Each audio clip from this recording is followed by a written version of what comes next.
You're a creative person, there's one thing I recommend that you do. No matter what, keep a log of your ideas. You just never know when you might have the start of something larger that you might want to create and put into a bigger story, a bigger framework, might want to translate into a different medium. For years now, I've been keeping a notebook in my nightstand, and obviously, I don't want to always turn the light on at night to write down my ideas. But if there are times when, it's easy for me to go grab that, that's kind of where I log all of my things.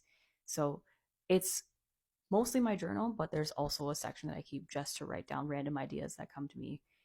Maybe when I've come out of the shower, or I've come back from taking our dog for a walk. There's things that surface for me that I think about, hey, maybe what if I explore this later? And basically, if I'm not using an actual pen and paper method, then I just use the notes app in my phone. I feel like that's a place that is organized, but also a little bit chaotic, which I think, reflects me perfectly. But yeah, I just make sure that at any opportunity I have to write down my ideas, I do so because you just never know when something is really going to spark inspiration for you, and you definitely don't want to forget it if it's something that you might want to explore further. And I even think about the book that I'm writing right now about interview tips that I'm, writing chapter by chapter. And honestly, to put that framework together didn't take me long because the ideas just kept coming to me as I was writing things down, as I was going through interviews, as I was at jobs, as I was sitting in on other people's interviews that could have been coming into the organization.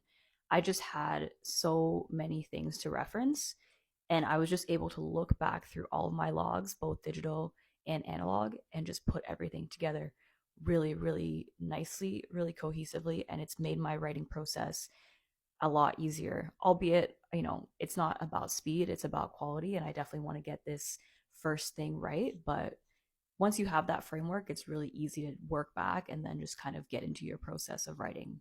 So, bottom line, write your ideas down, really make sure that you make it easy for yourself to write your ideas down, whether that's in your notes app on your phone, whether that's in a notebook, whatever is going to work for you that you'll keep going back to and it'll be easy for you to gravitate towards. Implement that. Don't be afraid to do it because you just never know. Or even that one sentence you wrote down, or maybe you saw somebody sitting down somewhere to remind you of something, that could lead to a bigger idea that's fleshed out, and you don't want to miss that opportunity to explore that creative process. So, my number one tip, like I said, write it down. Even if it doesn't matter at that moment, it could matter later.